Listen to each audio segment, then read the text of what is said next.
If we do all this, if we do our part, if we do this together, by July the 4th, there's a good chance you, your families and friends will be able to get together in your backyard or in your neighborhood and have a cookout and a barbecue and celebrate Independence Day. That doesn't mean large events with lots of people together, but it does mean small groups will be able to get together. Thanks, Joe. Thanks a lot. Did you hear that, America? Last night, sleepy, creepy Beijing Biden gave you permission, maybe in a small group, to celebrate our independence in July. What's your reaction? It's Friday. It's America First. And I'm your host and friend, Sebastian Gorka. Let your voice be heard. The number here. I want your reaction to the first national address by President Biden last night. 23 minutes long, a dreary, a dark, a dismal, lie-filled speech where he failed to tell the truth, especially about the thing that is saving most lives today. Of course, the vaccines that his predecessor made possible in an unprecedented fashion in the history of vaccine development. That man's name is Donald John Trump. Your number to call us is 833-33-GORKA. That's 833-334-6752. There's a strange thing in our world where, I mean the media world.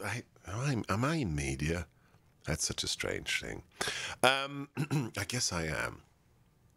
There is a thing in our world, and I guess it's not just ours, where people don't like to give credit to other individuals in the industry. I guess it's a kind of, you know, if it's not invented here, if I didn't come up with it, then I'm not going to talk about it. I know people, a lot of people like that. Well, I'm not of that ilk. And I want to share with you at the top of the show an amazing summary.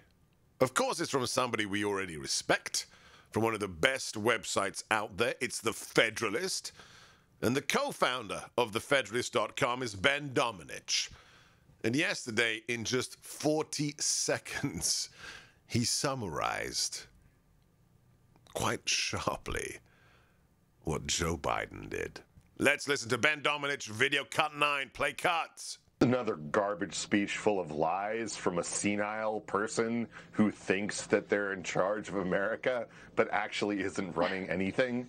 And I'm not going to pretend otherwise. I mean, the reality is that this guy who's been trolled out to us, you know, as being the president of the United States, except for the fact that he hasn't taken a single question for 50 days, you know, comes out here and says all these different things about his expectations for the future. He's trying to defend a massive expenditure of taxpayer money, but something that is also not actually targeted in any real way, and it was supposed to lead to the reopening of schools across America, but I actually don't think that it will. Just another garbage speech by a senile old man. Absolutely correct, Ben Domenech. A speech that was pessimistic, that was grim, that talked about the dangers again and again and again, the lack of a clear vision. But he did talk about creating a website. Oh, we'll have a website to find out where you can get vaccinated. Will it be like the Obamacare website? And then he talked about this amazing, amazing goal that by May 1st, we will make sure that adults will be eligible for a vaccine. What does that even mean? Doesn't mean you're going to get a vaccine.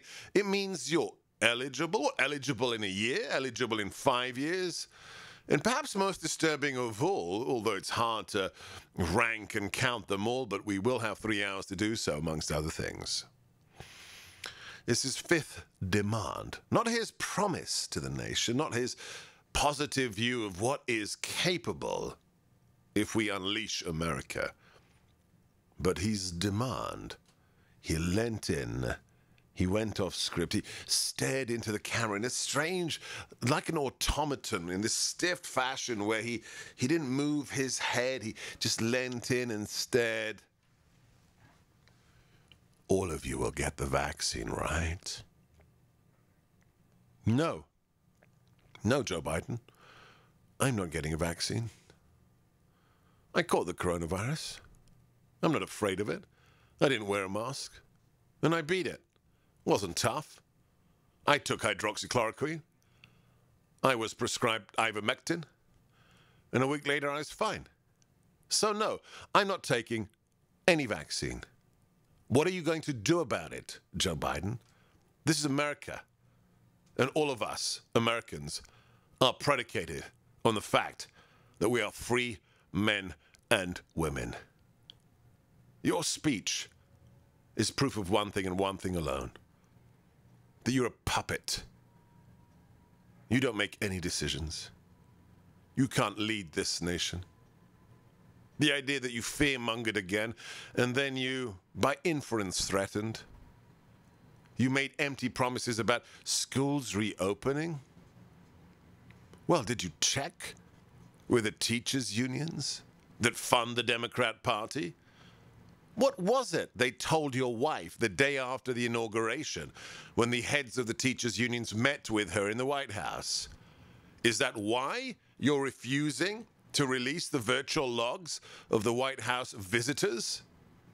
Is that why yesterday, for all the hoopla, all the promises that this is Joe Biden's first press event since becoming president, it wasn't? We still haven't had a State of the Union address. We haven't even had a joint address to both houses of Congress.